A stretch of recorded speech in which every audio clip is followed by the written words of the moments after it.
Welcome to Whisperer of Madness. If you're enjoying the story, consider liking the video and subscribing. It really helps grow the channel and this community. Transaction plane. It was obvious that all the Morning Star Warlocks in this group were from Spirit Circle and Wind Wolf Lair. If this was in the past, Gilbert and the other two were likely to be part of this company. However, currently, Leyland was walking up there alone. Lord Leyland, let me introduce you. Paul and Philip pulled Leyland down to sit before Paul started the conversation. These are the two eldest warlocks in Spirit Circle, Lords Blair and Brunn. It is my pleasure to meet you too, Leyland said while bowing respectfully. The appearances of spirit warlocks were so eccentric that even Leyland could not figure out whether those two were brothers. Their octopus heads made it much harder to differentiate between the two. Philip also introduced a few others to Leyland. This is the eldest warlock of our Wind Wolf Lair, Lord Cybele. Beside him is his granddaughter, Palesa. Greetings, your graces. It was obvious to Leyland that the conversation here would mostly center around Cybele.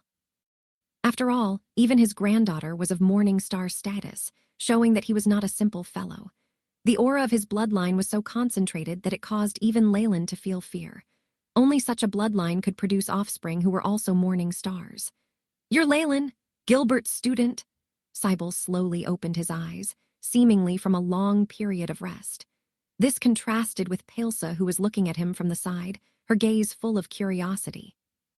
Leyland seemed to be too young even for a bloodline warlock. Yes, Leyland admitted. With a Morning Star mentor as their leader, there was no doubt that Leyland would benefit greatly from joining their team. Since you are Gilbert's disciple, you're no stranger to us. Cybele nodded his head. Philip, pass him the astral coordinates. Yes, sir. Philip solemnly passed Leyland a ball of light that resembled a star. What is this? Leyland exclaimed. His pupils shrunk, and the AI chip immediately started analyzing it. Beep. Discovered astral coordinates, recording information in Astral Experiments database. The AI chip responded immediately. This is an astral coordinate, one that is attached to a miniature plane. Do you know what a plane is? Cybele explained slowly. Leyland recalled a description in an ancient book he'd read as he replied. It is a place that is not high enough in rank to be called a world. It is a tiny space where the rules are fragmented and incomplete, but the worth of any plane greatly exceeds that of a pocket dimension. The difference between a plane and a pocket dimension that could only be located within a world was that a plane could directly take root in a turbulent dimension, and also had the potential to grow into a world, just that it was extremely rare. Some planes had absolutely no signs of any living soul, but some others nurtured the existence of many powerful beings, and were not much different from worlds, just like the plane the devils resided in. That's right, this is one such plane. It's the plane where transactions take place between Morning Star warlocks, Cybele exclaimed. A transaction plane, Leyland's pupils shrunk. Yes. Don't you find it extremely troublesome that every time we gather, we have to travel such long distances, especially when a specific material is required for the transaction? A few radiant moon magi thus gathered to create a miniature plane right next to the Magus world, as the headquarters and base of transactions for Morning Star warlocks. Cybele slowly revealed what was going on behind the scenes. Were it not for his being a Morning Star, and also a bloodline warlock, Leyland would never have the opportunity to obtain this information. However, even if it is convenient to have a transaction using an astral gate, the energy it uses up. Astral gates opened up passages to a different plane. The energy they consumed to make this possible was extremely overwhelming, especially if an object or even a living organism had to pass through. The amount of energy required might even exceed the value of the object itself, which was shocking enough to make any Magus puke blood. Hee, that's only when we connect to distant planes. Cybele shook his head. The amount of energy required to connect to a plane naturally increases with distance. Forget transactions of goods, even the cost of exchanging spiritual force messages will not be worth it. However, a transaction plane is a different deal. It's located right at the edge of our world, so the energy required to open a gate to the place is so little it's practically negligible. Were it not so, we wouldn't have used such a thing either. This explanation was very logical, and Leyland nodded his head in agreement. But on the inside, he was shocked by the warlock's magnanimous gesture. to forcefully seize a plane and hook it up at the edge of the Magus world, as the core of transactions impressed Leyland quite a bit. The strength and spirit of these Radiant Moon Warlocks was amazing. Once you set up your very own astral gate, you can use these coordinates after branding them on. What you'll find inside will definitely be a good surprise. Cybele was speaking extremely slowly, as if he'd fall asleep at any moment. Yet, Leyland nodded seriously. "Thank you, Your Grace." Judging from how one needed to be at the Morning Star Realm to even participate, the things he could find there would definitely not disappoint him. Furthermore, it would definitely suit Bloodline Warlocks especially. On top of that, the mode of transaction was very convenient, and one could even complete the transaction from within their own Magus Tower, which would be incomparably swift. Were Gilbert still here, Leyland would have acquired these coordinates the moment he advanced. But he was. Cybele granting him these coordinates was no small matter, and hence Leyland sincerely expressed his thanks. Cybele closed his eyes with a grunt of affirmation before moving on. "Paul, it's time to talk about Jupiter's lightning." Just the mere mention of the name turned all the warlocks present pale. The deterring power of a radiant moon Magus was truly terrifying. "I do not understand. What is it exactly that Jupiter's lightning has against my Ouroboros clan? I apologize for my lack of knowledge. I spent all my time before this focusing on my promotion, and rarely participated in such affairs." Leyland's question revealed his own shortcomings. "We understand. Breaking through to the Morning Star Realm does take up all of one's time and energy. It is fully understandable that you didn't take notice of anything else. Let me explain the situation." Leyland's specious response and overly young age immediately made Paul think that he had gotten an answer out of Leyland. He told the story from the very beginning. "You can see for yourself that this so-called union is only a very loose alliance. There's actually a lot of smaller circles within it." Paul took a sip of the green beverage on the table and pursed his lips. "Yet the three of us, Spirit Circle, Wind Wolf Lair, and your Ouroboros clan, have always been collaborating with each other. Exactly 3 years ago, we took control of a region that we had been coveting for, banishing the small Magus organization already present there. We originally only thought that they were a small organization, and we didn't expect that they actually had the backing of Jupiter's lightning. This was how we invoked their wrath." Even though Paul's explanation seemed simple and direct, Leyland felt there was more to it. There was likely to be something in that region that neither side would want to give up on, perhaps some top secret or some other substantial benefit. Magi were shrewd people. If not for such a thing, they would have solved any dispute long ago. It was impossible for something so minor to become such a big deal. "After that, we surrounded that region and began our attack on Jupiter's lightning. However, they, too, struck back, ambushing the 3 elders of your clan." Paul's expression was gloomy.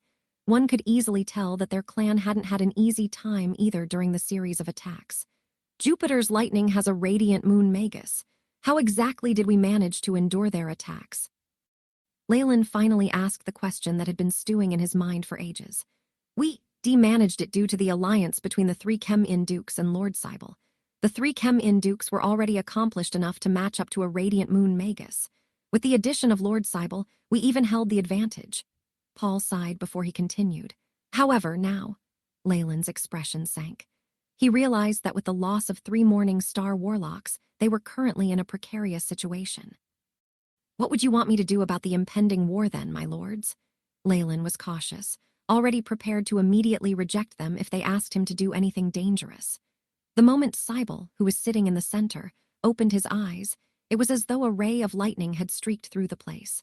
The glow was so bright it hurt Leyland's eyes. "Even though Jupiter's lightning has harmed 3 of our comrades, we will never admit defeat.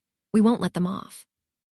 I've already sacrificed quite a bit to invite a Radiant Moon Warlock to help us suppress the Radiant Moon Magus on their end," he exclaimed, giving them some extremely important information. "A Radiant Moon Warlock," Leyland cried out involuntarily. Rank 5 Bloodline Warlocks were the highest-ranking warlocks in the entire central continent, and it was a reliant source of strength that Bloodline Warlocks relied on to oppose the Breaking Dawn monarchs. They were very rarely seen, and not one had even shown up at this gathering. Leyland was incomparably shocked at Cybele being able to acquire the assistance of one such being. Due to the reinforcement by the Warlock's bloodline, he would definitely far exceed a Magus of the same rank. Jupiter's lightning's Radiant Moon Magus would be no match. With the amplification by the bloodline, the best Radiant Moon Warlock would make even a breaking Dawn Magus wary of them. This ensured that the heritage and status of warlocks was passed down in the central continent. Such characters were the foundation of every warlock organization's strength. It was not easy to ask one for their assistance. And yet, Cybele had managed to do exactly that. This made Leyland wonder what sort of conditions he'd offered to make that deal. Leyland rubbed his chin as he looked at his surroundings. Even though this was not the first time they'd heard this news, all the Morning Star warlocks had excitement written on their faces. Cybele turned fierce. Our mission is to join forces and eradicate all the remaining Morning Star Magi and Jupiter's lightning at once, and then seize Crystal Mountain completely. Agreed. Agreed. I have no objections. The warlocks present at the scene all nodded simultaneously in agreement. Afterwards, all the attention was placed on Leyland. It was time to hear his stand on the matter. If it isn't too dangerous, I'll agree. However, first, I'd like to take a look at the memorandum and crystal records. Leyland's face was filled with gloom, but he still eventually agreed to it. Changes in contract after the banquet ended, Leyland decided to stay at the Blood Castle for a while. During this period, he constantly received intelligence about the situation at Crystal Mountain. The Crystal Mountains was the main area where the conflict with Jupiter's lightning happened, a mountain range that was located near the Isle of Arcelor. The Crystal Mountains were named so because of its production of a type of high-energy crystal ore. This ore could, to an extent, replace magic crystals as a power source for puppets, or to build formations and artifacts. This led to a decent demand for the ore, which kept the prices high. It could be found everywhere on Crystal Mountain, even on the surface. This made extracting the ore easy, causing the place to be regarded as a natural source of wealth. Of course, even so, it could only entice weaker magi. It wasn't nearly enough to draw the eyes of morning stars. Ore mines of such quality were already present in Jupiter's lightning, Spirit Circle, and even within the Ouroboros clan. It wasn't worth a fight between morning stars. The real worth arose from a rumor about the place. Legends recounted that this was originally the headquarters of an ancient, large-scaled Magus organization, Scarlet Crescent. During the war, the ancient Magi had peered into the future and decided to conceal the entire region with spell formations. They left their heritage there, and it would only appear when it was time. Many Magi had brushed this off in the beginning in mockery, calling it nonsense. But on-site inspections by Cybele and the others revealed that those remains indeed existed and even hid enormous wealth. Jupiter's lightning had learned of this information at the same time. As such, there was a disagreement about the ownership of Crystal Mountain. Battles soon ensued. Both sides had shown restraint in the beginning. The battle was restricted to a small spatial rift, and only involved those at or above the Morning Star rank.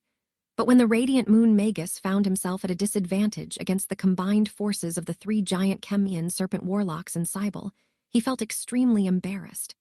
Thus, this matter abruptly intensified.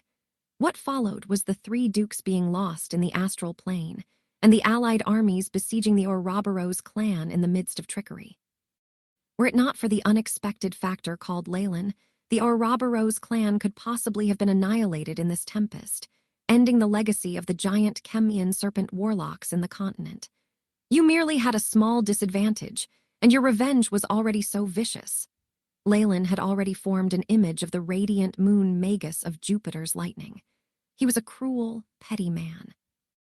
Normally, such characters were not to be feared, but once one fellow possessed such enormous abilities, Leyland would dread meeting him. According to rumors and the data collected by Mentor and his team, the surfacing time of the remains of the Scarlet Crescent would be when the sun, stars, and moon converge, and when the Ark of Oak appears. Leyland put down the top-secret documents, and the AI chip began calculations. Time format identified to be from the ancient era. Converting into the calendar used by the central continent, date is approaching soon. Leyland stroked his chin. No wonder the struggle got so violent that they even wanted to get me involved. As for the intentions of Spirit Circle and Wind Wolf Lair, he was very clear on what they wanted. They might have made some pact with the three Morning Star warlocks of the Ouroboros clan previously, setting regulations about the distribution of the spoils. The other party in the pact had disappeared, but the contract still stood. And yet, they were unwilling to just transfer these benefits to him. As such, getting him involved and having him represent the Ouroboros clan, they wanted to rework the pact imminently. If they didn't, they'd have to share all the benefits they painfully acquired with Leyland, and it was not a welcome thought. However, even Leyland agreed with this matter. Simply put, the benefits were meant to be for the 3 Morning Star Warlocks.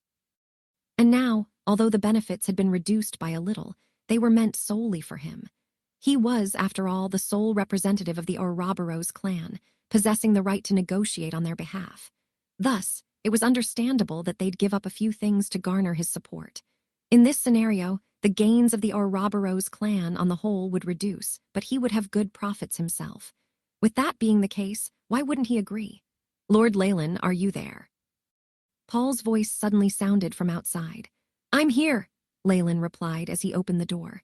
"If you have made your decision, we can proceed with the contract alteration ceremony." Paul smiled as he conveyed the message. "Certainly." Leyland nodded his head and followed Paul to the hall. Those present numbered 5. Along with 2 spirit warlocks were Cybele, Palesa, and Philip. In the center of the tiny hall was a long table dressed with a red tablecloth.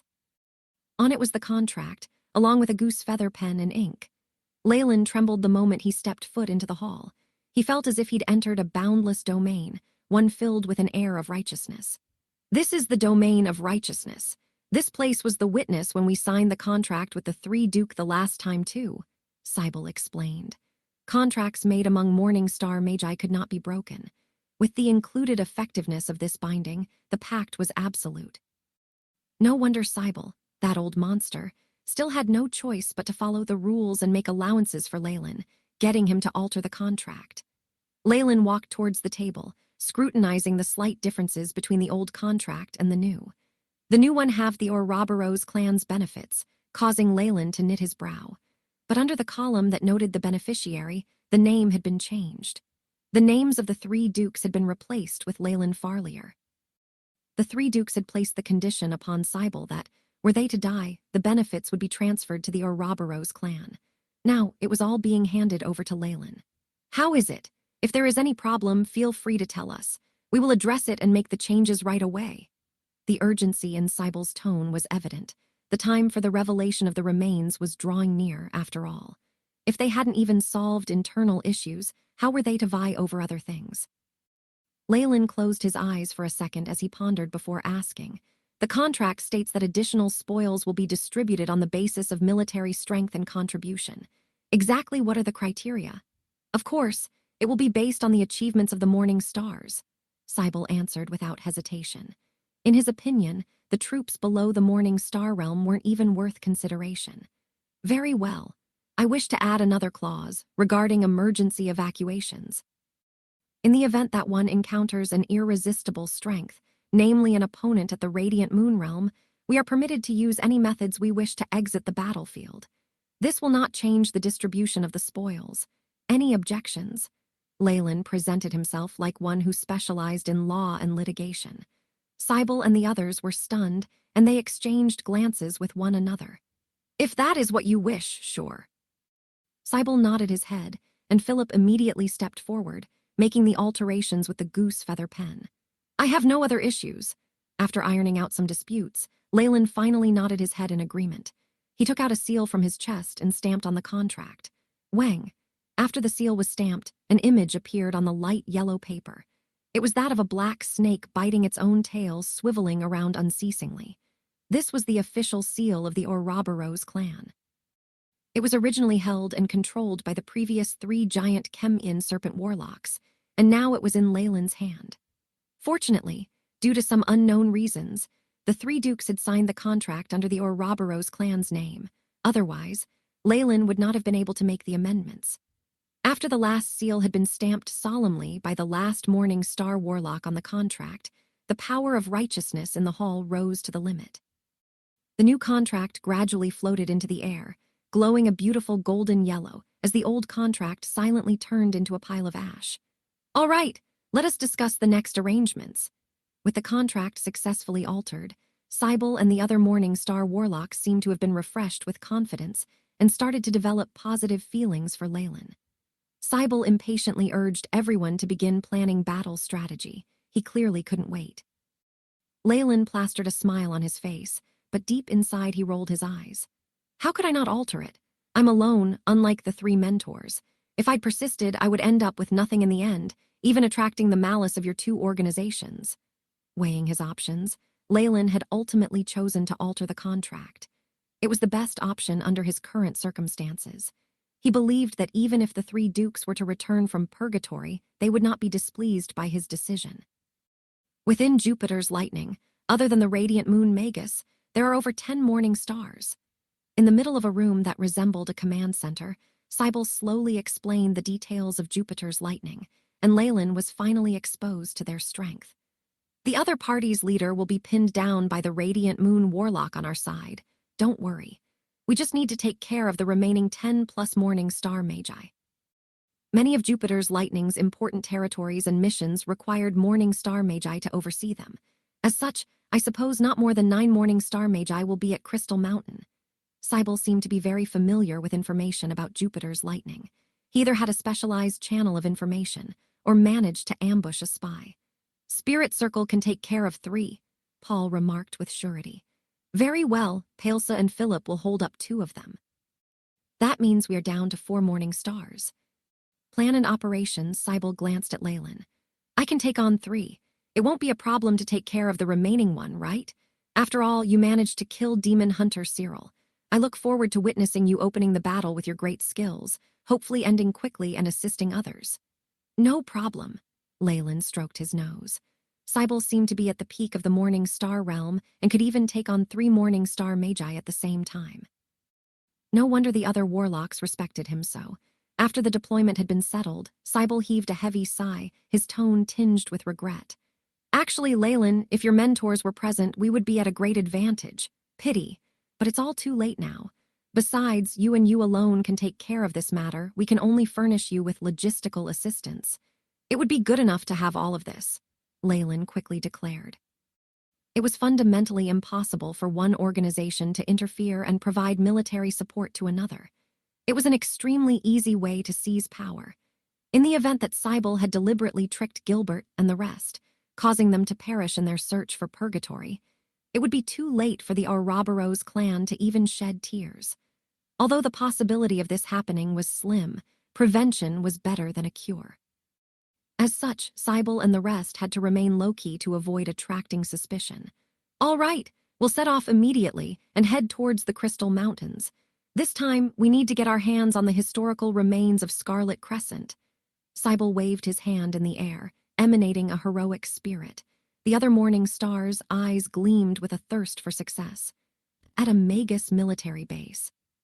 The entire place was covered with detection towers and barriers, sinister-looking steel puppets and bio-beasts alongside fangs and cannons. From time to time, spiritual force undulations of crystal phase magi could be felt as they swept through the area on patrol. In fact, there was even the terrifying aura of an occasional morning star Magus, causing the most ferocious of mutated beasts to be petrified and whimper in fear. We do not know the concrete location of the historical remains, though we do know that there are a total of 13 likely sites. 5 of them are in our hands and the rest are with the opposite side. This place is one of their military bases. The ones keeping watch here are the hunter Boric and the marine giant Siebel. The silhouettes of Leyland and Philip appeared at the heavily guarded military base. The convergence of the sun, stars and moon, and the appearance of the Oak's Ark is very soon.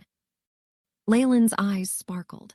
With the help of the AI chip, his calculations of the star's trajectory was much more advanced and accurate than the many astrologers on the continent. The lower right corner of the AI chip's interface stated the time clearly, 1 hour 24 minutes.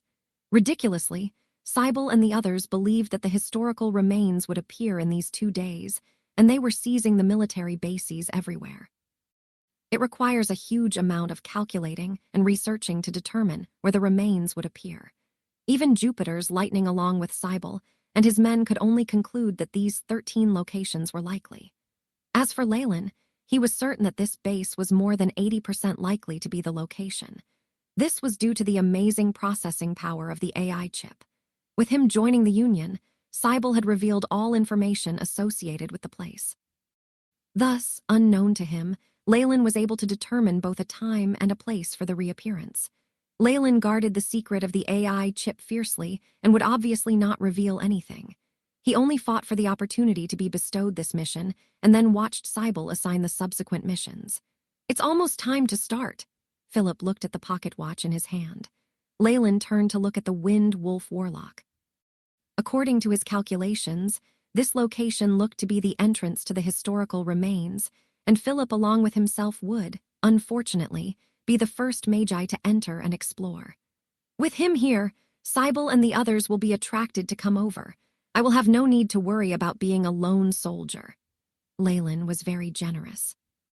Besides the point that it was mentioned in the contract that one should not attack their own ally, he would not be able to pocket such huge portion of historical remains alone. The starting time Philip spoke about was the time they'd agreed on to launch their combined offensive. Before the radiant moon Magus from the Jupiter's lightning was pinned down, no one was willing to make the first move. At this moment, a wave of frenzied energy passed through the area. It was close enough to hear the rumbles from where it passed. Leyland could faintly see the image of a three-headed golden-yellow lion appearing, dragging a Magus whose body was covered in lightning images into a struggle. This is the power of the radiant moon. Leyland looked at the golden lion, and his face revealed a faint sense of loss. This was a rank 5 warlock, someone who walked the path of the bloodline as well. The guidance he could get from this was incomparable to anything else. This is the clone of Lord Wade, the golden lion.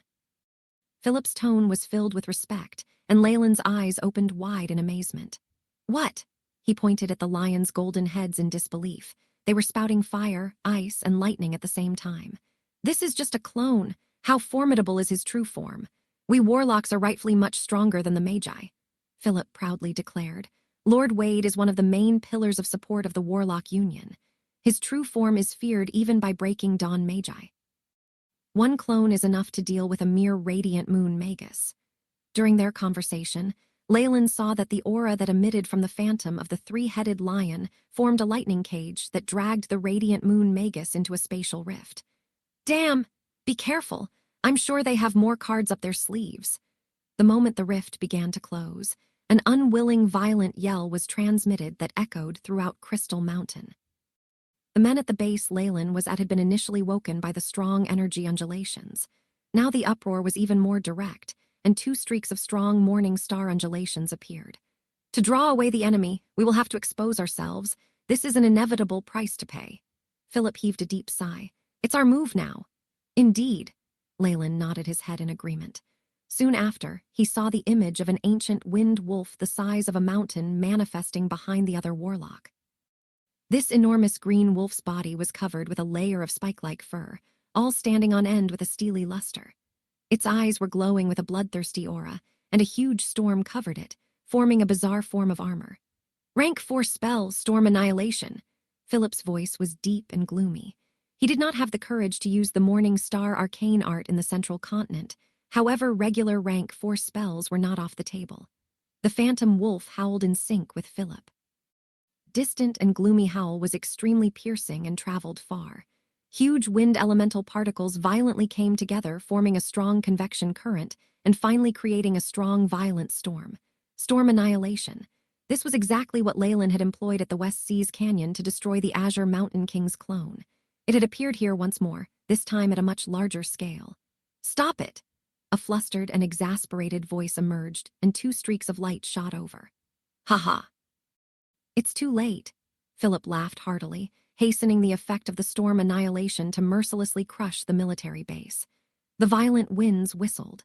In the face of a storm that had the ability to destroy anyone below the Morning Star realm, the heavy guard of the military base was a joke.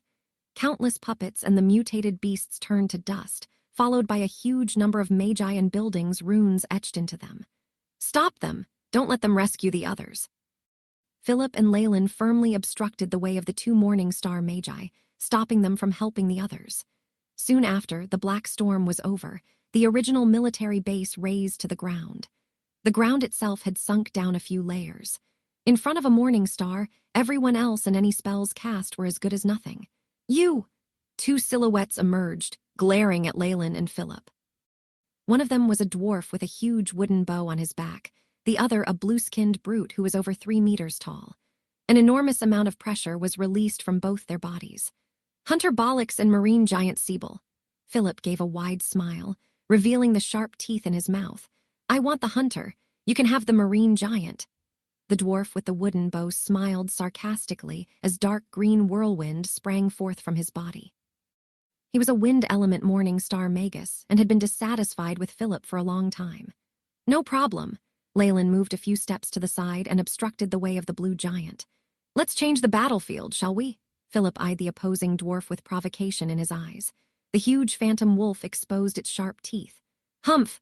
The dwarf opposite him snorted coldly, grabbing the huge wooden bow from his back. Space cracked apart in the between them, forming a huge rift. The spatial ripples were as if a curtain that was being drawn, and Philip and Bollocks were gone in the next moment. We do not need to change location. Let's settle it here. Leyland locked eyes with the giant in front of him and smirked. As the damage from clashes between Morning Star Magi was great and extensive, they usually made their moves in spatial rifts to prevent harming the Magus world. With Leyland's words, marine giant Siebel's face hardened. For a Morning Star Magus to dare to fight in the open, they were either crazy or absolutely confident in their power control. Evidently, this Warlock was of the latter category. Marine Tribe's original form Leyland chose to battle here right away. He was confident in his energy control, and on top of that, he didn't want to move too far away. It would be too tragic if he failed to be the first one to detect the reappearance of the remains. He was also prepared to try out an interesting idea. For marine giant Siebel, Leyland's attitude was nothing but a provocation. He shot Leyland a piercing gaze and soon released the massive power of his domain. The power of one's domain would only be perfected at the Morning Star realm. The effects of amplification and suppression would intensify, and the range of effect would also be extended. Morning Star domains were a far cry from rank 3 force fields. Turbulent, vast, and immeasurable, white ocean waves and the crystal-clear sea surface formed a horrifying scene. The depths of the ocean were darkened by the frantic waves, giving one an ominous premonition. The enormous tides engulfed Siebel, completely hiding his body. Yet his voice was transmitted clearly. This is my domain, ocean. In a split second, the ocean engulfed the entire area, burying the alpines and the wreckage left by Philip's spells. The boundless blue ocean roared at Leyland in rage. A real Morning Star domain, and the rules he controls are those of the water element. A glimmer of blue light flickered across Leyland's eyes as the AI. Chip recorded all data about the fluctuations and the power of the domain. Siebel's aura rose quickly in this ocean, causing Leyland to be thrilled. So you're of the marine tribe. No wonder your domain is such, changing the battlefield to be underwater. Leyland's voice trembled a little. It managed to traverse the depths of the ocean, but there was no reply. The marine tribe was a non-human species. However, they cohabited the Magus world with humans. They occupied the ocean while the humans occupied the land. It wasn't like there weren't any wars, but most of the time it was peaceful. There were legends and records about a great Magus Surhome who led all human magicians and fought off the enemies from the ocean. There were also magi amongst the marine tribe, but they were extremely rare, as their chance of advancement was even lower than humans. To be able to meet with a Morning Star Magus of the marine tribe thrilled Leyland. He was puzzled as to why Siebel was a part of Jupiter's lightning, but soon came to a realization. Despite the fact that Jupiter's lightning had the help of a radiant moon Magus, who was one of the top forces of the central continent. It was difficult for even them to nurture a Morning Star Magus. Other than resources and experience, luck was an important factor in becoming a Morning Star Magus. Given their high status in the central continent, it was extremely hard for any faction to have 10 or more morning stars like Jupiter's lightning did. It was impossible to rely on training their own, so they would recruit foreign magi as well. The auras of the previous bowman and marine giant were pretty much impure. Leyland was rather puzzled back then, but now it looks like they could be from a different tribe or are hybrid magi. The enormous waves surged into the sky, forming two dark blue crystal-like hands that gushed down towards Leyland. The sharp increase in the air pressure formed unstable currents and caused the space in the region to be unstable. Beep. Data about the ocean domain has been fully recorded. Leyland smiled upon hearing the mechanical voice of the AI. Chip. Corrosion! Gently, an ancient Byron runic chant slipped out of his lips. Hiss, hiss. A large amount of uneven black pores appeared on the dark blue hand, corroding almost the entire arm within a second as if turning it into a beehive. Crack, crack. The gigantic arm lost its support and fell apart in the air, soon turning into a huge stream of water that merged back into the sea. In the name of the Warlock. My power of bloodline, Leyland chanted out loud as a crimson barrier appeared on his body. Absorption of bloodline. Blood-red lightning flashed across his eyes, piercing through the pitch-dark ocean as it revealed everything. Meanwhile, aiming at a specific spot, Leyland stretched out his right hand and made a grasping motion with great force. An invisible air current appeared, causing a massive whirlpool in the middle of the ocean. "Ah!" a voice bellowed in agony from the whirlpool. "All bloodline creatures will be under my bloodline's control. Show up now," said Leyland, and the blood-red glow on his hand converged in his hand as he lifted his right hand into the air. Water gushed up into the sky and rained down like a huge fountain as a gigantic blue figure slowly appeared from the middle of the whirlpool. Numerous veins protruded from the blue skin, as if about to burst out at any moment. The wriggling veins looked like earthworms, sending shivers down one's spine. The giant groaned in agony, forced out of the sea while being battered by crimson lightning. Multi-limb strength. Leyland's eyes glittered, and the humongous phantom of a multi-armed race member appeared behind him. This phantom was much clearer than the previous ones, every single scale and pore on his body distinguishable. Even after reaching the Morning Star realm, this foreign arcane art could be of great use. Leyland even felt that combining the nourishment of his spirit with the body refinement of multi-limb strength, he would be able to reach the peak of the Morning Star realm at a much quicker pace, and would end up far more powerful than the rest.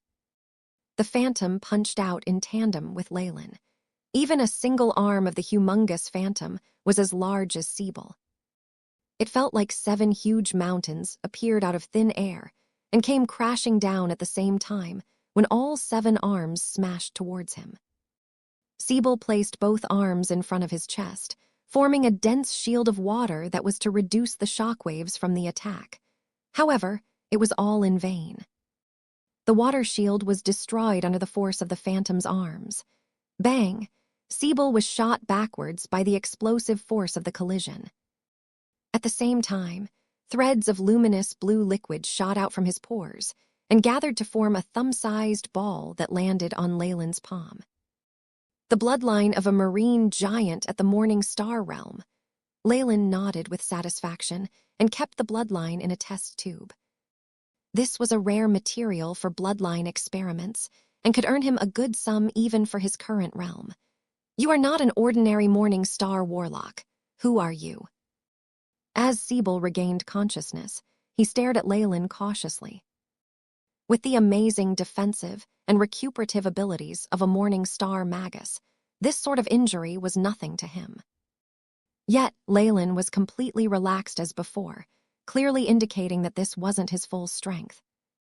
Siebel gazed at the black-haired Morning Star Warlock in front of him, running through all the top-ranked Morning Stars in his mind, but did not manage to match the face to anyone. That is, until he recalled some more recent information, something that detailed Leyland's background.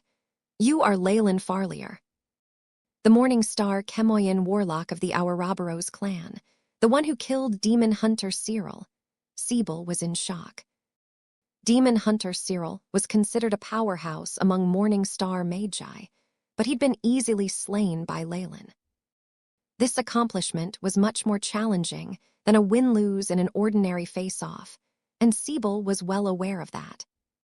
For now, the best-case scenario is that I keep up my defense and sustain myself. I might even have to request reinforcements." He smiled bitterly at his own thought. Just then, a ring of pearls glowed around his waist, and he heard urgent voices shouting around.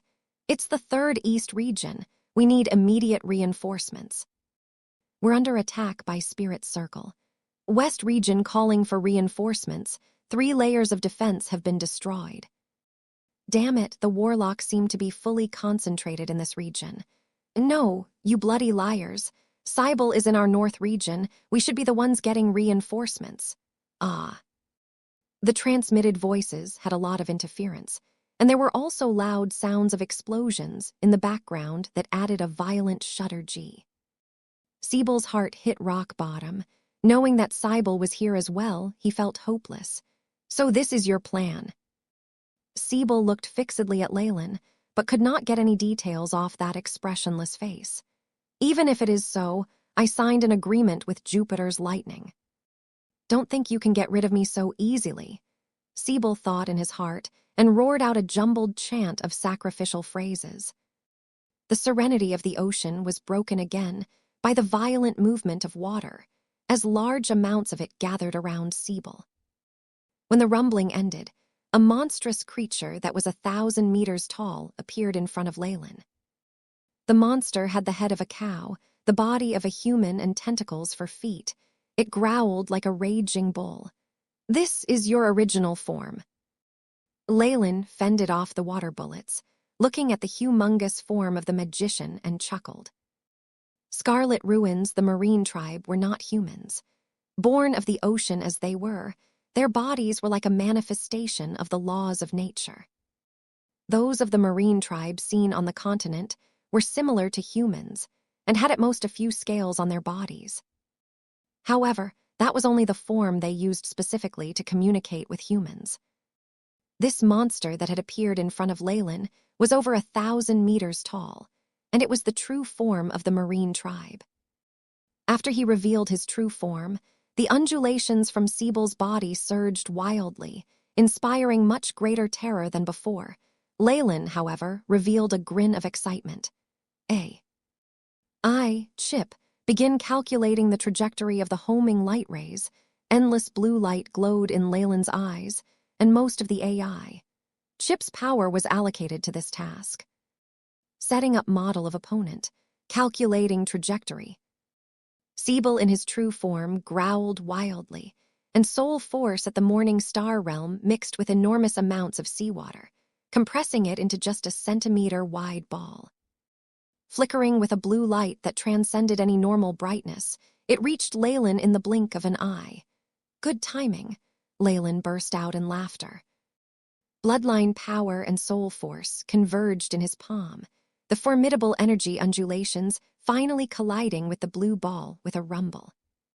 The air buzzed and trembled, but there were no intense explosions or spatial cracks that appeared, causing the marine tribe Magus to be confused and his movements to slow Shua.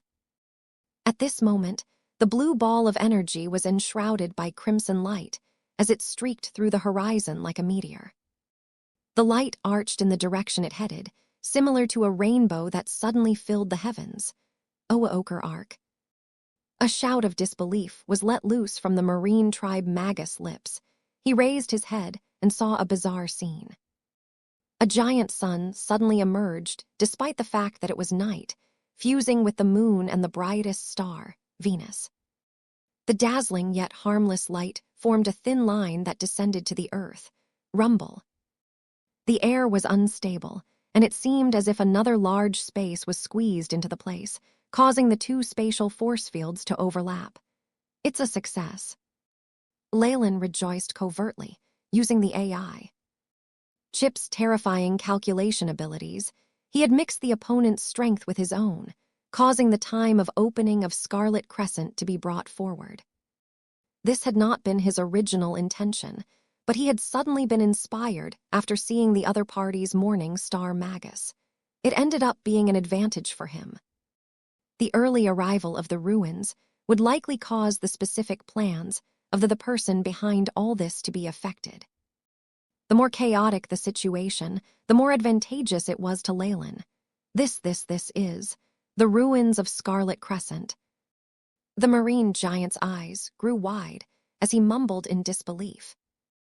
Though he knew it was possible that the ruins could appear at any of the 13 strongholds, it was too much of a coincidence that it had appeared where he was. Seeing the image gradually becoming more distinct and forming a spatial passage glimmering with dark silver light, Siebel hesitated.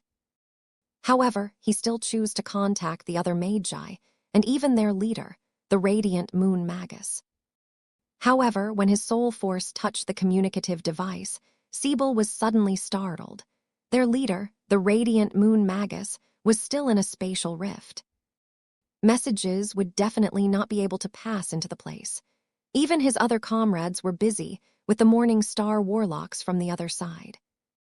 The situation wasn't going well, but where could he go to find reinforcements? Seeing the look of hesitation on his opponent's face, Leyland chuckled and had no intentions of continuing. Though he was certain he could kill his opponent, he would need to use his Morning Star arcane art, and it would consume too much time. This was not the time and place.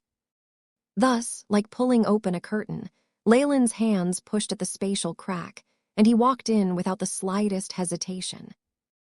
After Leyland completely vanished into the spatial crack, Siebel gritted his teeth and spoke a few sentences to the communication imprint. He then followed and allowed the spatial waves to swallow him.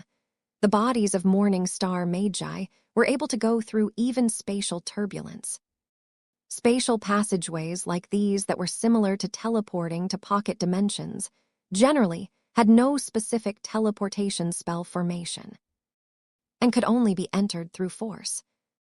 What? The ruins have already appeared, so quickly. The Magi of both sides who were battling at the other strongholds seemed to receive the information at the same time. They, who were stunned by this sudden news, stood opposite each other for a moment without acting, then immediately rushed in the same direction. At this moment, in the outer regions of the rift in the world, boundless stars and vortices were part of the background, filling it with a sense of vastness and might. Here, it was as if a great war on the same level as that of ancient times was being replayed. A majestic lion that had a body of golden fur and 3 heads that kept spouting flames, ice and lightning suddenly stopped, seeming to be deep in thought. In front of it was a Magus with a luxurious pitch-black magic robe, a strange moon-shaped rune on his forehead. Hee. Wade, you made an error in your calculations.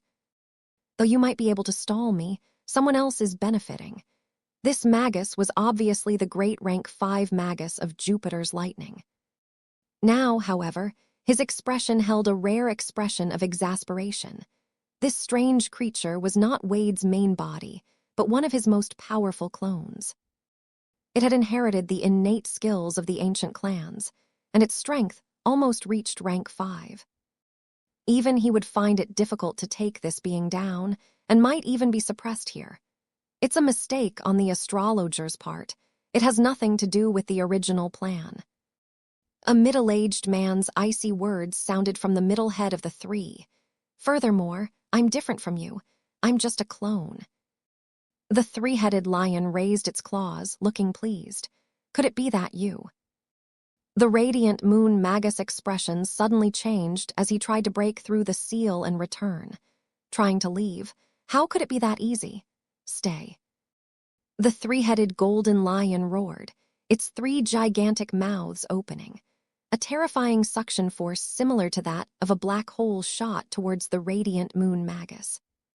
Even the rays of light in his surroundings were not spared as they were all sucked in. Howls and cries of indignance sounded every once in a while. In the main world, a golden meteor streaked through the horizon. Within the golden rays was a male Magus with long flaming hair that looked like a golden sunshine. His body and face seemed to be formed entirely of gold and was full of dignity. Meanwhile, however, he seemed to be deep in thought. Outside, in the direction of the ruins of Scarlet Crescent, 2 groups of Morning Star Magi, and even Philip as well as Hunter Bollocks, returned to their factions. After persisting with the confrontation for a while longer, they still charged into the spatial passageway at the same time. The air suddenly became tranquil, and only the deep depressions in the ground and large puddles of water proved that there had been a battle of morning stars here. Due to the extremely intense spell radiation, the region would be barren and void of life for a long period of time. There could even be formed a range of phenomena that would attract creatures of different planes, becoming another fearful area that would become famous in the central continent. Whoosh! The air rippled as a breeze blew past, revealing the sudden appearance of another human figure. What's going on? I calculated the timing based on the records of the ancestors. How could it have been brought forward? A simple-clothed old man with a full head of white hair muttered, eyes without focus. The opening of the Scarlet Crescent ruins was initially an opportunity for our organization to rise, but unexpectedly such complex issues are involved in there. The old man began to mutter to himself. First was the discovery of our secret, causing several Warlock organizations and Jupiter's lightning to covet it. It even resulted in a war, and the diary that stated the time of appearance of the ruins was wrong. What exactly is going on? Because of Leyland, this old man whose origins were unknown was beginning to have doubts in his outlook of the world. However, his education from a young age and the philosophy he had developed over the years allowed the old man to quickly regain his calm. No matter what it is, my ancestor was a member of Scarlet Crescent. My organization is also one of the branches that has inherited part of the teachings of the ancient Scarlet Crescent organization. This ruin should be ours. The old man's expression instantly turned vicious, and a halo of resplendent starlight burst forth. The spatial passageway opposite began to tremble as if it had sensed something. It, too, shot out a large amount of light, fusing with the splendor on the old man's body and absorbing the whole bundle of starlight, leaving nothing behind. What a strange setup.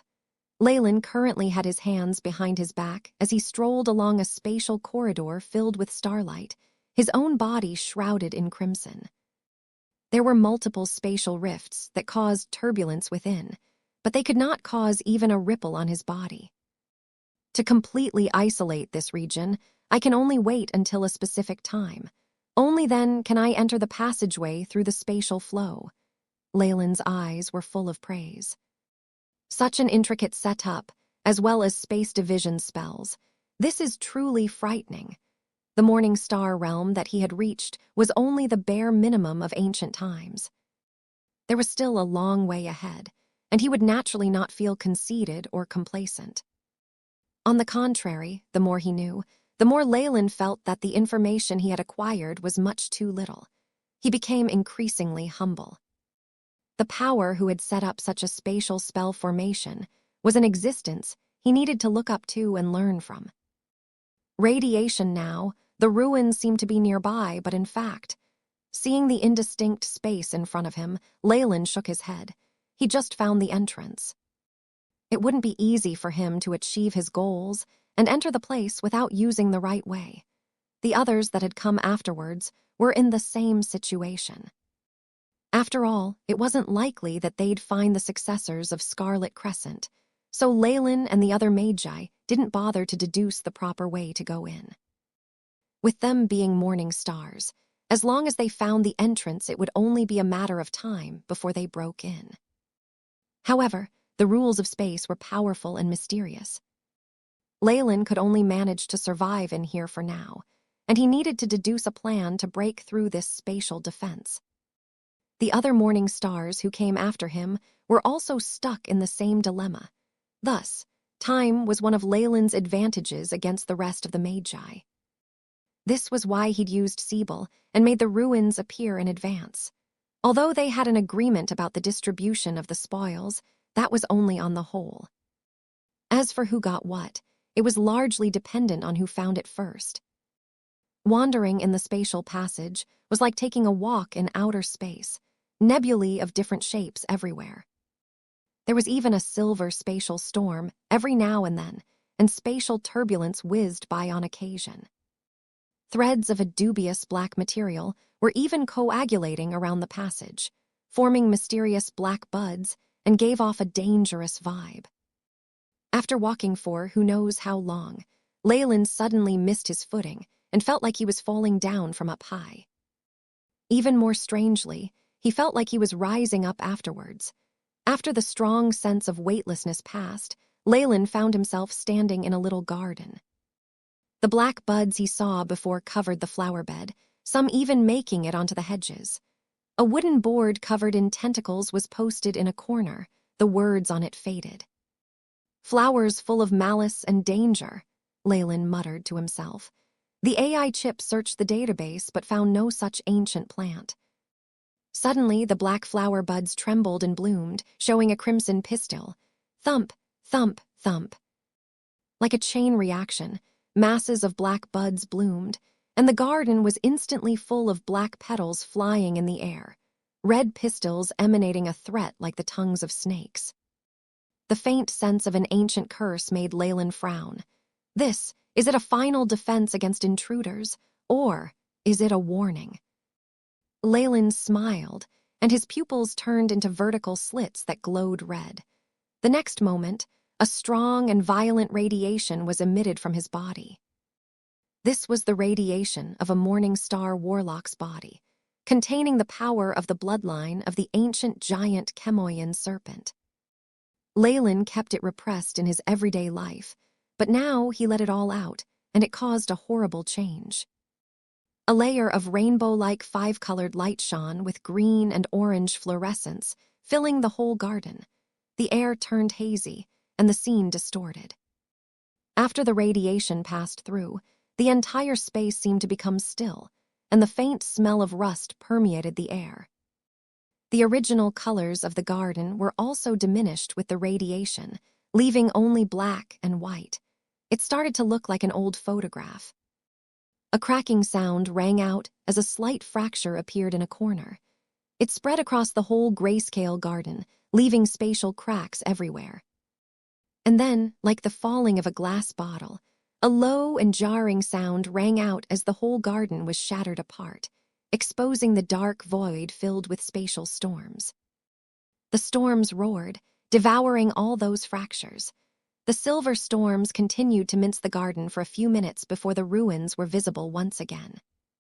The black buds in the middle had disappeared, leaving a few broken petals on the ground. It gave the environment a sense of gloom.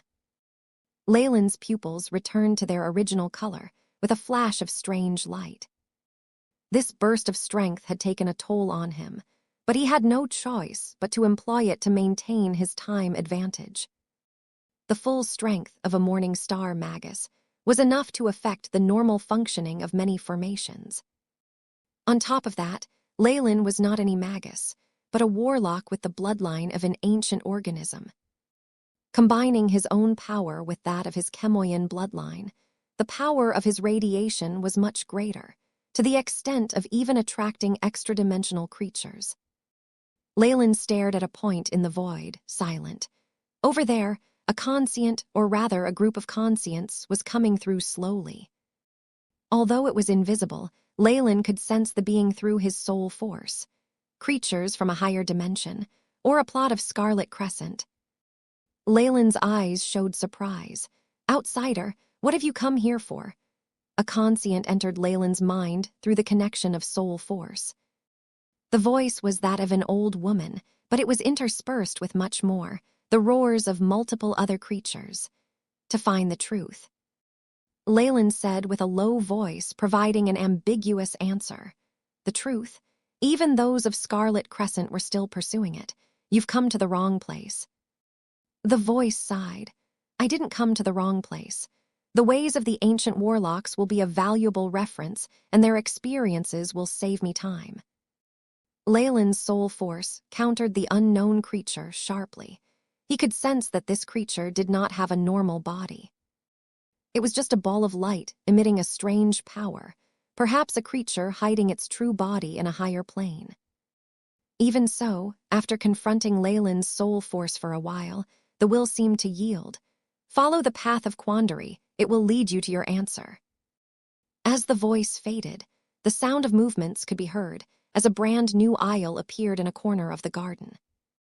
The floor was made of gray stone, and black specks spread out along the floor like numerous insects. They had the figures of twisting faces. Scanning with his soul force, the outline of the path of quandary appeared in Leyland's mind. After ensuring that there was no danger, Leyland bowed to the void and stepped directly onto the path. The sound of footsteps could be heard as the black garden disappeared from sight the moment his feet hit the stone floor.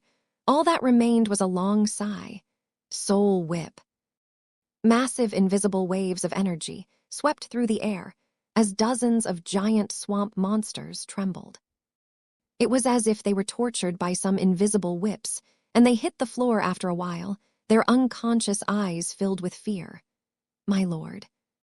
This seems to be the maze lock. We are in a defensive trap of Scarlet Crescent, Paul reported to Cybele.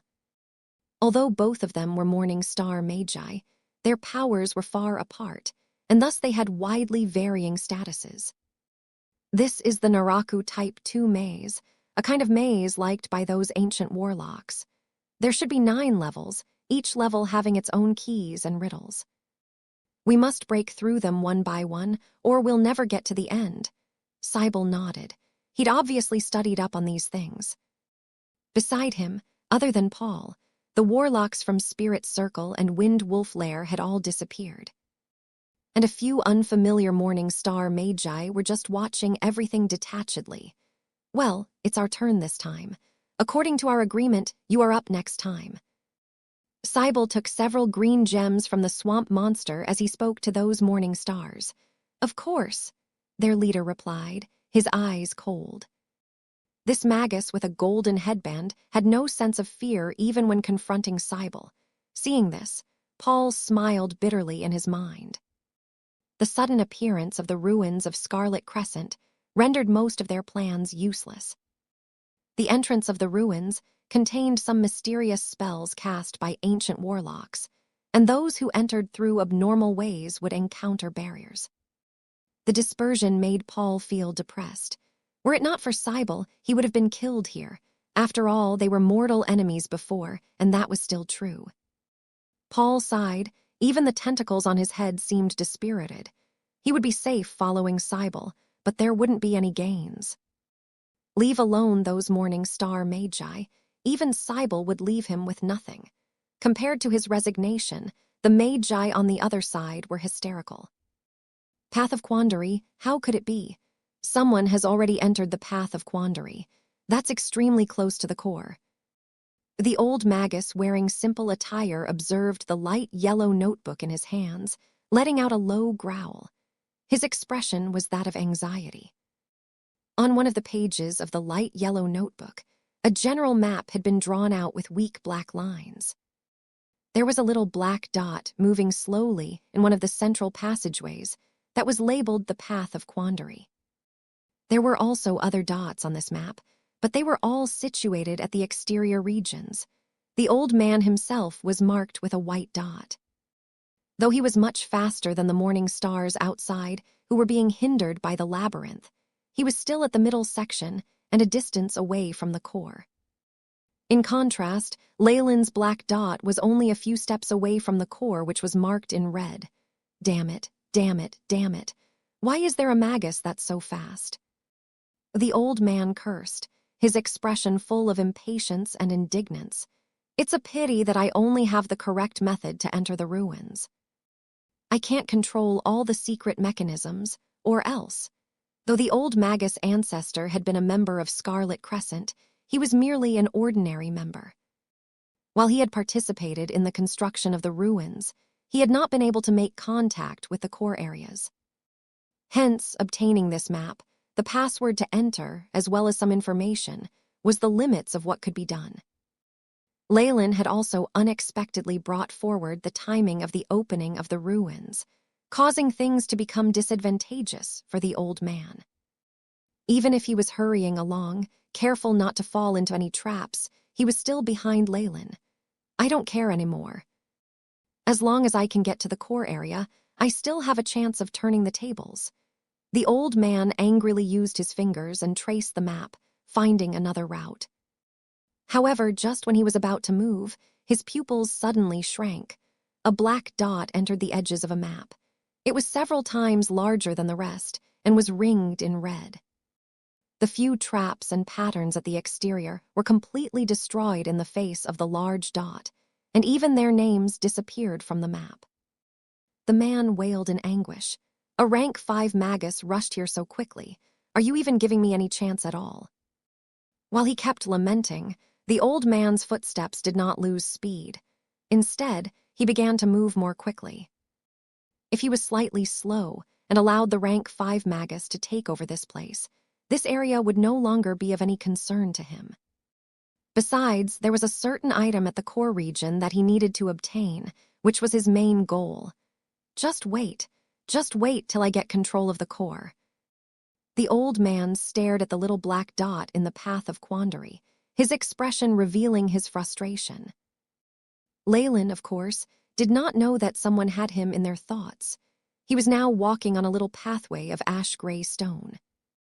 The path was surrounded by white fog on both sides, and it became increasingly dense as it concealed the scenery. On the still, empty road, only his footsteps sounded unceasingly. The scenery that was exactly the same on both ends made it easy for one to forget time, giving rise to a strong sense of fear. Combined with the unique power in the fog, even a Magus' tenacious willpower might not hold out. If it were other lower-ranked magi, they might long since have broken down, crying and yelling that they wanted to return, begging for release. However, resolution showed on Leyland's face, as if this was negligible. In the face of his mindset that was 10,000 times more stronger than steel, things that ancient magi had specifically set up to test one's will were trivial. As Leyland went deeper in, the surrounding fog became more dense, and even his feet became unclear. Every step seemed like he was walking on clouds. Leyland took a step, and the scenery suddenly changed. Now, the room had dark yellow planks and a moldy ceiling. The squeaks of mice could be heard from the corner. It was the most common image seen by commoners in the continent. There was not one piece of furniture in this little wooden cabin. Strangely, all that existed was a golden parrot cage at the center, a toad with a pipe in its mouth on top. "Hey, brother, are you here to give me a love letter on Miko's behalf? Please tell her that I'm busy and can't make it to the date tomorrow evening." The toad was dressed in a black top hat, looking relaxed. It puffed out one white smoke ring after another from the pipe. Leyland was dumbstruck as he watched the toad, unsure of what was going on. "Are you not Miko's messenger?" "Oh, then it must be Elizabeth. She's the most beautiful girl I've ever seen. That skin, full of folds and spores, as well as those protruding eyes. Oh, she's my angel." The toad jabbered on, but what it said only baffled Leyland. At one point, he could no longer take it and asked, "Where is this?" "Quark's cabin, number 232 at the edge of the world. Is there a problem?" The toad put its pipe down, its large eyes that were like light bulbs shooting Leyland a glance. Could it be that the path of quandary is similar to an astral gate? Has Scarlet Crescent's defensive formation sent me to another plane? This sudden thought left Leyland, unable to decide whether he should laugh or cry. Many ancient defense systems had a last resort when they encountered an enemy that was much too powerful for the spell formations to be of use, banishment to an alternate world. This was akin to an astral gate, teleporting magi out of the Magus world. As this was a one-time thing with no definite coordinates, unlucky magi would usually be sent into spatial turbulences far, far away, or even into a giant storm. It would be extremely lucky to find another plane with life on it. However, returning to the Magus world, there was no need to even think about it. The current situation caused Leyland to have doubts. At this moment, the floor suddenly began to tremble, seismic waves passing through every few moments. What's going on?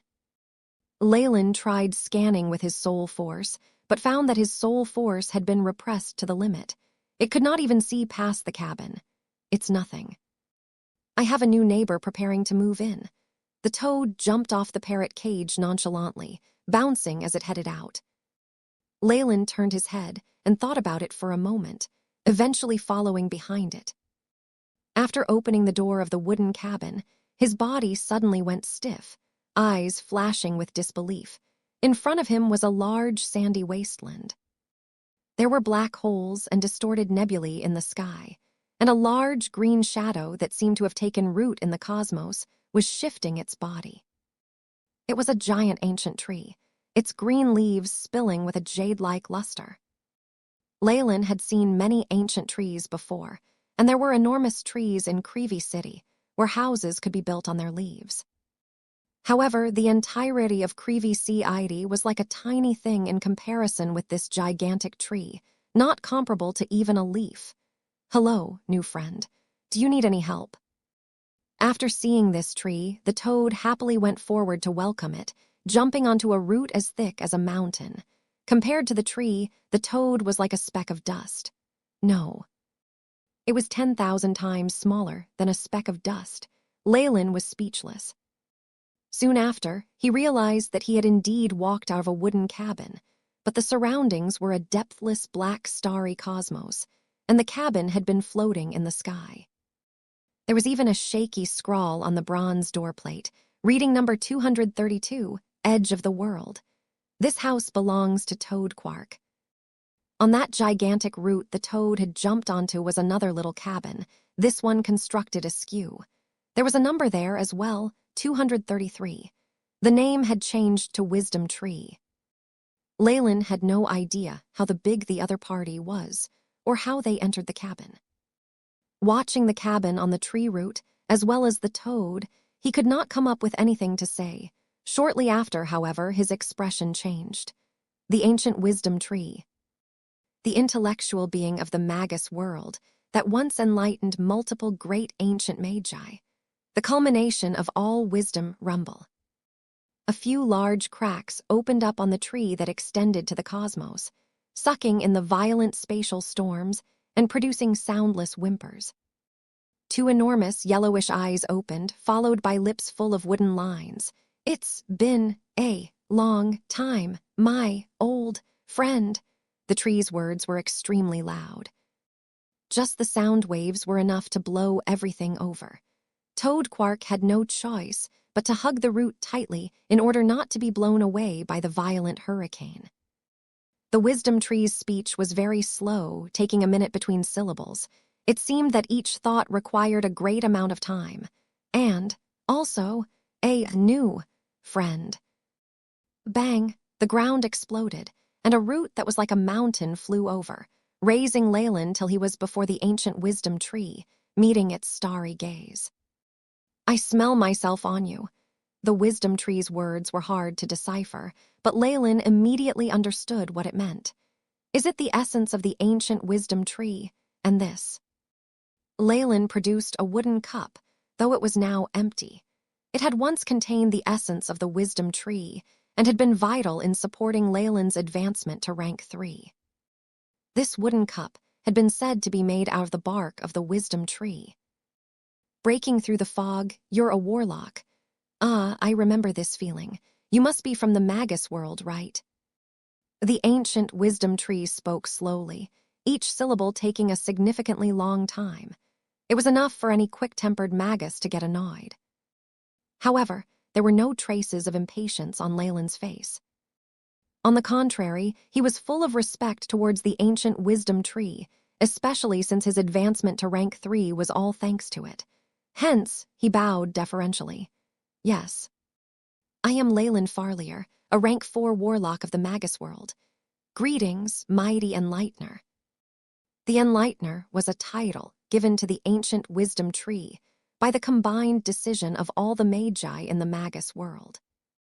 It was rumored that the ancient Wisdom Tree was the culmination of all wisdom. It was even knowledgeable in all the mysteries of the cosmos and the universe. There were countless high-ranked magi who had gained enlightenment with its help, and even the glamour of the ancient era was, in part, possible thanks to its guidance. However, the mighty ancient tree which had granted enlightenment and solved riddles had disappeared from the Magus world all of a sudden. No matter how hard the ancient Magi tried to find it, no traces were left behind.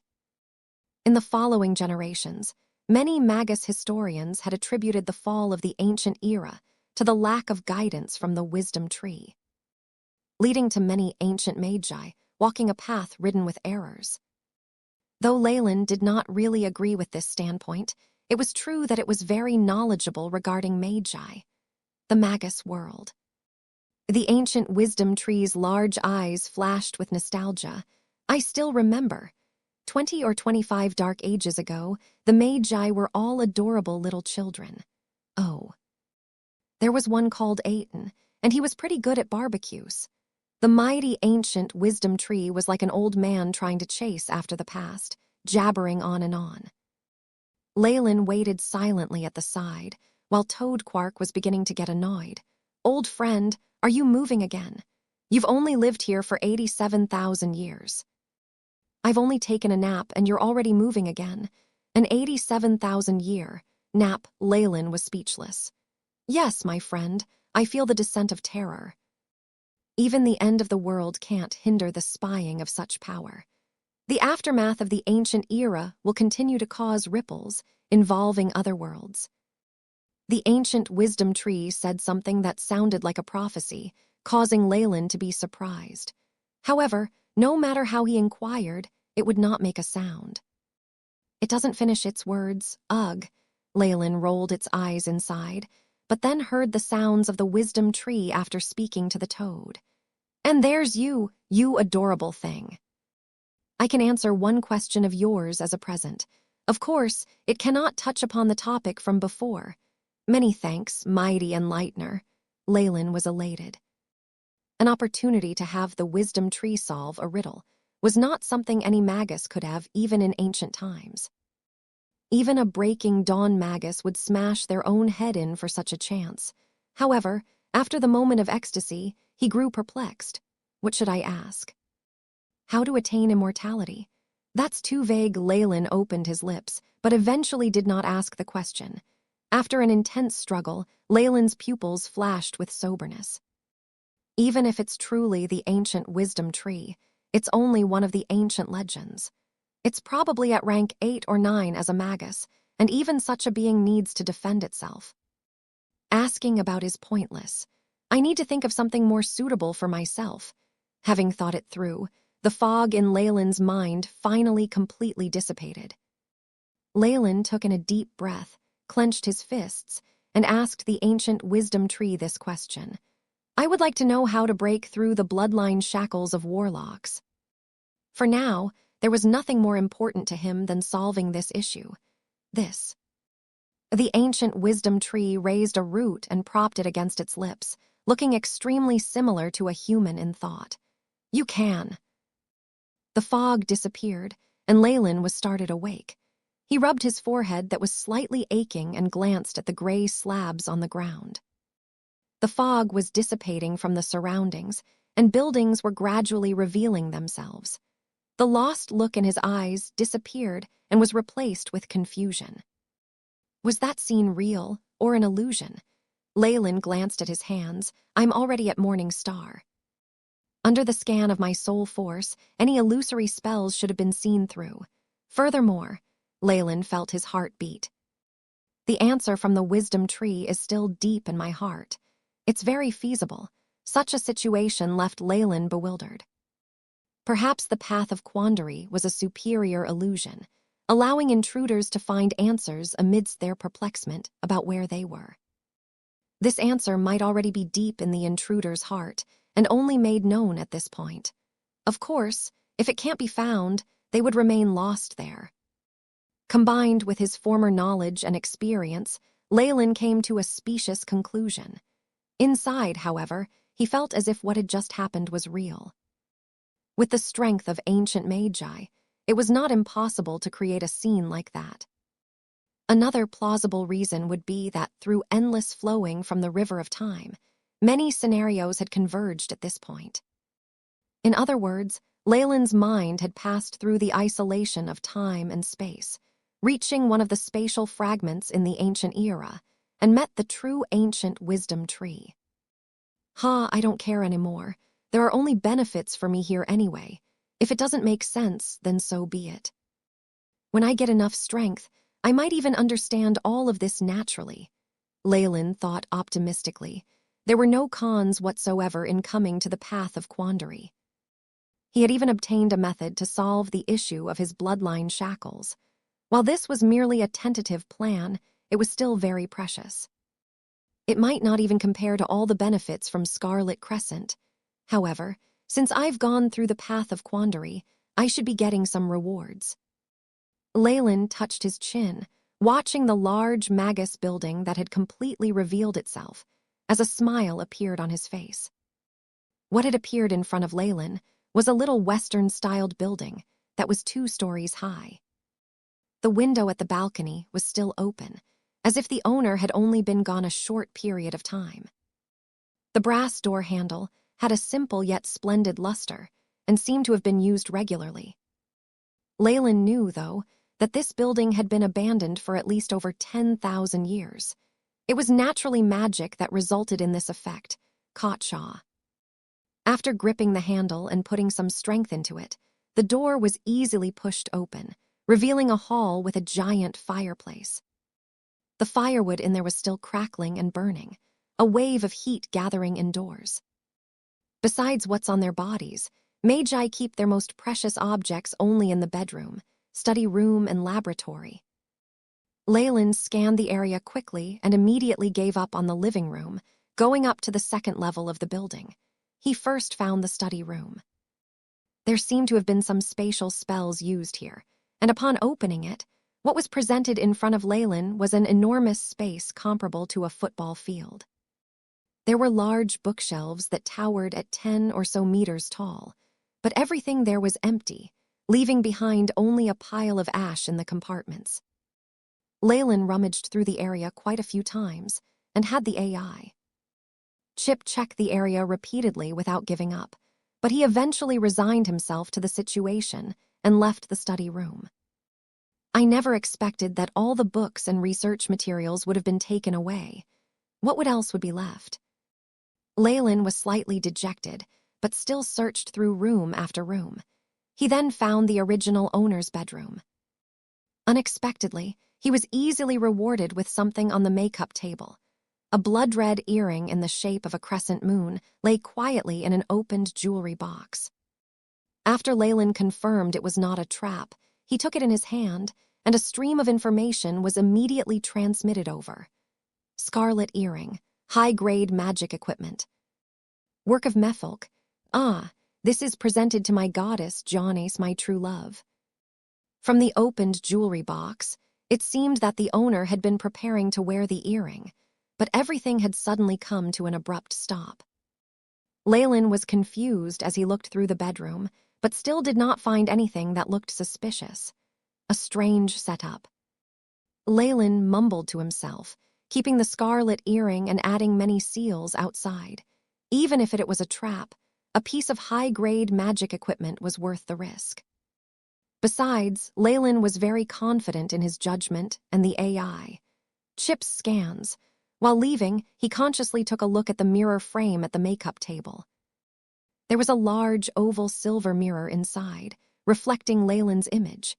Strangely enough, the Leyland inside had a secretive laugh, causing him to be startled. By the time he came back to himself, everything in the mirror seemed to have returned to normal, as if all that had just happened had merely been an illusion. But would Morningstar Magi hallucinate? That was impossible. Leyland's expression became gloomy as he gritted his teeth, quickly keeping the mirror and running out of the bedroom and out of the villa. The moment he left the villa, it completely vanished, leaving behind a large depression that looked to have been gnawed at by beasts. Bang. A fist smashed onto a table, causing dust to fly. Despicable, damn it, he's actually taken it away. That was the magic equipment that was the easiest to obtain, and it was even of a high grade at that. In an unadorned crystal private room, an old Magus looked annoyed, unwilling to accept this. It's not just that, he even took that away. The old man's expression changed a few times before he made his mind. Obstruction and a grin. No matter what, I have to get it back. The old man took out his light yellow notebook. A map with many black dots appeared on it immediately. Find him, rip him apart, and bring everything back. Following the old man's growl, streaks of crystal-clear light flashed in the secret chamber, and a few translucent puppets suddenly widened their bloodshot eyes. As if they understood the old man's words, they rapidly shuttled through the void, gradually vanishing. This feeling, something bad's about to happen. Leyland's eyebrows furrowed. He'd actually been feeling a sense of discomfort ever since he exited the path of quandary. It was as if someone was secretly spying on him. However, the scanning of the AI, Chip and his own soul force could not discover anything. And now, this feeling of discomfort suddenly intensified, even to the point of turning to anxiety, the malice that's pervaded the atmosphere. Leyland shut his eyes and quickly opened them again. At this moment, his pupils had already turned into a pair of amber slits. A thin, blood-red line flashed across them. Suddenly, rumbling sounds rang out as a large amount of spell runes flickered. A colorful radiance shot into the sky and formed a gigantic ice cage, trapping Leyland within. What? I definitely didn't trigger any traps, unless... Leyland squinted his eyes slightly. This situation caused him to become clear-headed. Haha. I, who have gained control over the entire core secret chamber, am an invincible existence in Scarlet Crescent. In the core control room, the old Magus face shone brightly, his hands still grasping a piece of ruby with its tips connected to numerous crystal threads. Strings of complicated commands were continually transmitted through the ruby in his hands. Numerous crystal-clear hexagonal snowflakes suddenly condensed within the trap, forming a large quantity of icy blades, shields, axes, and such. They all smashed loudly towards Leyland's head. Leyland thought of an idea. Chemoyan scales, blood flame. His body was immediately wrapped in a layer of dense, black snake scales as a blood-red flame raged above him, subliming the large quantity of ice. As if it was provoked, the ice condensed once more with a sizzle. Its blue core became even more crystal clear, emanating a piercing chill. The ice, which was covered by the blue radiance, stood firmly while it was being roasted by the flames. A large quantity of cold air was emitted, even breaking through the blood flame's seal. It shot in front of Leyland, who smashed it apart with a frown. Sharp, icy blades slashed his body, only enough to create thin, long sparks. They couldn't even break through the outermost energy defense. Absolute 0 Kelvin. Leyland's pupils narrowed, and his face no longer had the previous relaxed look. This was undoubtedly set up by ancient magi. Such a formation that unifies all the runes in the area is definitely difficult for ordinary morning stars to withstand. However, it doesn't seem to be working at full force. That means Leyland seemed to be in a deadlock with the huge icy spell formation on the surface. However, he was actually calculating something in his mind. Whoosh. Suddenly, space twisted, and a few rays of white light seemed to have broken through the boundary as they appeared right before Leyland. The handle, which bore the sharp, broken sword, had already pierced the edge of Leyland's chest. So fast, it was difficult for Leyland to react in time. The only thing he managed to do was strengthen the Chemoyan scale's defense to the maximum. Compared to other spells, the innate spells of magi were activated purely by thought. With such incomparable speeds, they were the common last-ditch resorts when their lives were in danger. Schlick. A broken sword, seemingly forged out of pure crystal, pierced through the energy defense as well as the runes outside the black scales with much difficulty, coming into contact with the scales themselves. Pop, Leyland frowned, as if at something bursting. Behind him, a large, multi-armed race phantom came into existence and channeled a dark green energy to cover his body. My goodness! The muscles on his right hand flexed, hammering a punch at the opponent. This made the translucent figure retreat. After waiting for the opponent to put a certain amount of distance between them, Leyland looked at his chest with a gloomy face. A bright white line in the shape of a crescent had been carved on the Chemoyan scales. The sword had left behind a deep pit, taking a few smaller scales with it. Puppet. When Leyland got a clear view of the figures making a sneak attack, he shouted in surprise. In front of him were a few translucent figures in pure white, body-fitting Magus robes. In their hands were a large quantity of physical weapons, including the broken crystal sword from before. A puppet that is able to break through my Chemoyan scales defense, such a rank, I'm afraid can only be created by an ancient Magus. Leyland looked at the bloodshot eyes of the puppet before him, confirming his conjecture. Someone's behind all this. So this is the power of a morning star. Even the void assassin could not take down the opponent. In the core, the old man's dignified face warped as he clenched his teeth. It doesn't matter. I have the spell formations to control the core and the puppets on hand. Even if it takes up a little more energy, I have to take down the enemy. With his orders, the arms of the void assassins surrounding Leyland warped, revealing daggers, knives, and even weapons that looked like power saws. They were all translucent, except for the golden runes twinkling on them, seemingly made from crystal. Space twisted once more as these void assassins vanished into thin air again. It was as if they were vipers hiding in the dark, preparing to deal a fatal blow at any time.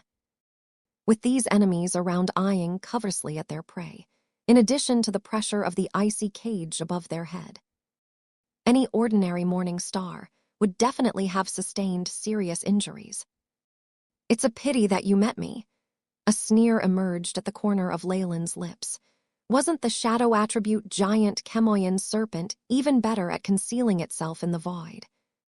He'd previously used spells such as shadow stealth to lay in ambush, and he naturally knew about the weaknesses and disadvantages of such spells like the back of his hand. Although the ancient spell formation was a little more troublesome, the enemy evidently did not have complete control over it. This gave him an opportunity. Only. Leyland laughed coldly as a radiance sparkled in his eyes. A translucent figure shot out from the void with a whoosh, the dagger in its hands aimed ferociously at Leyland's eyes. Leyland's face remained unchanged, and he suddenly stretched out his wrist. When it came to a stop once more, he was holding one of the puppet's arms in his hands. A gigantic blue iceberg, with a great blazing flame at its bottom, started to exert pressure on everything below as it rumbled. At the same instant, a sharp aura suddenly shot out in the other 3 directions. Good. Very soon that thing will belong to me. In the control room, the old man watched a pale Leyland. Looking at his wounded body, he could not help but let out a carefree smile. Haha. So what if you're a morning star? I'm the king here. The old man spread out his arms and cheered, but his voice was instantly silenced with a grunt, as if he had been strangled at the neck. When it came back, it returned as a frustrated curse. How did he escape? In the projection he'd been looking at from the control room, Leyland's condition had already hit rock bottom. His entire body was soaked in blood, and he seemed ready to die at any moment. However, every opportunity to kill him was thwarted by small problems in the coordination of the void assassins, letting him evade it by luck. At least, that's what he'd seen her as. And right when he was in the most desperate straits, that lucky Magus had actually discovered a flaw in the spell formation, directly breaking through space and escaping. The old man roared in anger, smashing his fist violently on the platform of the control room with a bang. If I had known all the control spells and obtained the highest authority, even a radiant moon Magus wouldn't be able to escape this place, let alone this morning star. What followed the bout of rage was a sense of helplessness. Indeed, he'd used his map and reached the control room, obtaining partial authority by following his ancestors' notes. In fact, he didn't encounter much danger at all. However, his ancestor did not have a high position in Scarlet Crescent. This naturally meant he had no way to gain complete control of the place. That previous spell formation was actually the limits of what he could accomplish with his current authority. As for those void assassins, he had to thank the fact that their creator was none other than his ancestor. That was why he had a backdoor method to take control of them. Damn. Damn, damn. The old man's face was full of indignance. Just these void assassins have already made this trip worthwhile, but the most important item is still not in my hands. Not to mention, this place will definitely be monopolized by great forces in the future. I'll no longer have a place here. He subconsciously shot a glance at the other black dots. They were already very close to the core area, especially the one that represented the radiant moon. It seemed to have an unstoppable force, barging its way through and already sweeping past several small-scaled resource points, making the Magus secretly hurt. Such desire and the strong indignance led this Magus to a decision. Try again. No matter the result, you have to leave. He looked at another screen, pressing the jewel down without hesitation. A huge flame exploded forth, forming an enormous blazing giant that blocked Leyland's path. So it's fire after ice, but it's still of the same degree of power as the previous one. Leyland shook his head, becoming more confident in his judgment. Catch him, catch him. The old Magus grabbed the jewel with both hands, his eyes full of excitement and desire. And at this time, Leyland, who was on the screen, suddenly lifted his head and laughed at him. The old man's hair stood on end. Sweeping of obstacles found you, you little rat. The Magus was able to make out Leyland's words from his mouth's movements, immediately causing his eyes to turn red. Void assassins, don't hold back. Kill him. As if having lost his self-control, the Magus held onto the command stick and roared whoosh, whoosh, whoosh. At least 8 void assassins appeared instantly, charging straight for Leyland. In front of him, the large flame giant was also snarling as it brandished a large flaming metal whip. The ceiling formation, the flames, and the surprise attacks from multiple void assassins would be extremely troublesome for normal morning stars to deal with. Even Demon Hunter Cyril would probably be seriously injured under such an attack. Beep. Found spiritual force link. Eliminating 3 areas with fake signals, determining coordinates. The AI. Chip's robotic voice sounded by Leyland's ears, causing a smile to rise up on his face. Ever since he realized that there was probably someone behind the scene, Leyland had commanded the AI. Chip, try and identify the location of the core control room. The slip-ups and injuries sustained from before were all intentionally done to get his opponent to take the bait. A spell formation was not able to supply adequate data and information, but the other party had obviously not been satisfied. He had dispatched someone to attack, allowing the Chip to discover his traces immediately, from my guesses and the AI. Chip simulation, the other party probably isn't that strong, and may not even have access to the core control room of the ruins. Otherwise, it wouldn't be an attack just of this level. Leyland watched the sharp blade and flames coming towards him, a strange smile appearing on his face. A splendid layer of crimson-red rays suddenly emerged from his body, turning into 4 rings that floated up and down.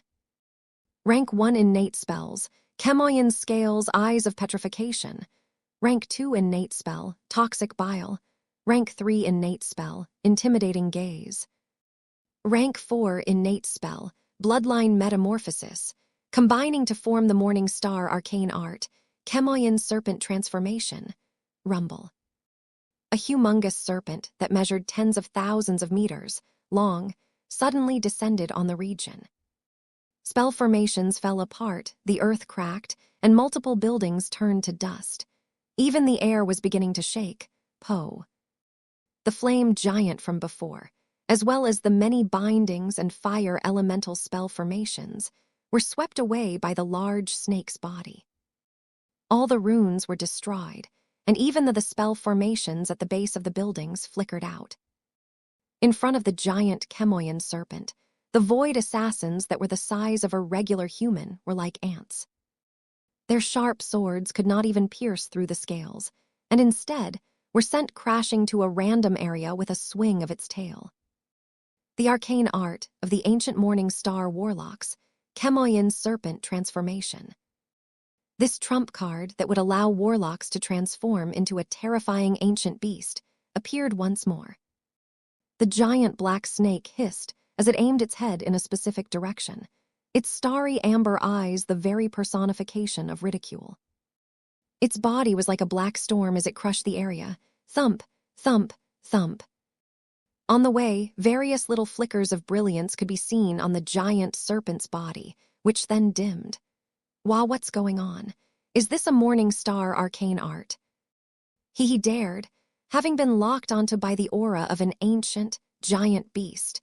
The Magus in the core control room went limp and fell to the ground. As he made contact with the other party's eyes, the fear hidden deep in his genes exploded forth as his body went stiff, unable to move even a finger. The direction in which the giant serpent had looked in was evidently the location of the core control room. Seeing how the other party was crushing everything in its way, it would probably take seconds to reach him. This old man shuddered, now regretting provoking this fiendish person. Boom. Like in a magnitude 9 earthquake, all the items in the core control room jumped up and fell loudly onto the ground. Hearing the accompanying hisses, the old man shuddered even more in fright. He knew that the terrifying ancient, vicious beast had now reached the outside of the core control room. I have the defensive spell formation of the core control room. It'll be fine. The attack from before had been obstructed, giving the old man some confidence. However, before he could struggle to get up, an even more powerful tremor could be felt. Rumble. Bricks fell everywhere and the roof was torn open. 2 eyes that were like stars shot out terrifying rays of light. Ah! The old man went limp, a fishy smell even traveling from the crotch of his pants. Little worm, do you think you can hide? The gigantic serpent suddenly turned small, regaining the size of a regular human. Large amounts of black gas turned into armor that merged onto his perfect body. Leyland charged into the control room and held the old man by the throat, eyes flashing with a dangerous glint. A mere crystal phase Magus dares attack a morning star on the sly. His own aura had weakened slightly. The consumption from before had not been small. Due to the limitations of the peace agreement, Morning Star Magi were not allowed to use arcane arts that would affect large areas in the central continent. However, this was the Scarlet Crescent ruins, and technically speaking was not on the central continent. Naturally, that agreement did not extend to this place. But why did the other Morning Star not use it? It was because there were usually extremely powerful spell formations in the ruins. If the range of the arcane arts were too large, there would definitely be a chain reaction that would not be beneficial to the Morning Star Magi. The second was because Magi had entered in order to plunder resources. How could they use such a powerful technique and destroy everything? Did they not want the loot? Only people like Leyland, who thought nothing was taboo and had the AI chip to find the specific location of his opponent, dared to bulldoze through after determining there were no traps or counteracting spell formations. This also had to do with the old man having yet to gain complete control. If not, with the activation of any of the true ancient spell formations. Leyland would definitely be unable to break through, and might even be trapped to his death by the spell formation. But since I started it, the situation will immediately change. Leyland laughed wryly inside. This was the consequence, but thankfully, he'd already prepared himself mentally. Even if he did not gain much here, it was all worth it. These undulations, Morning Star arcane art. Vicious energy undulations immediately passed through the range of the ruins. Almost all Morning Star understood in that instant. Since someone has already made the first move, We need to hurry up. Cybele glanced at the wall made of large amounts of vines and immediately looked annoyed. Get out of the way. Of course, my lord. Paul, who knew what Cybele was planning on doing, immediately retreated far into the distance in case he got injured. Afterwards, frightening energy undulations gathered at Cybele's body, and a giant, all-annihilating storm even more terrifying than Philip's swept through the place. A bunch of youngsters who don't know how to follow rules. At the other end, a middle-aged man, golden all over like a god, shook his head helplessly. He put down a document in his hands. Anyway, someone has already taken control of a portion of the detection spell formation in the ruins. There's also that feeling of being spied on. The middle-aged man's brows furrowed. I'm afraid that this truly must be the headquarters of the ancient Scarlet Crescent and must have a high value. If news of how I had come here with a group of morning stars and yet was one-upped by someone else spreads, it'll definitely be a huge joke. In that case, the phantom of a giant gold lion appeared behind the middle-aged Magus. Boom.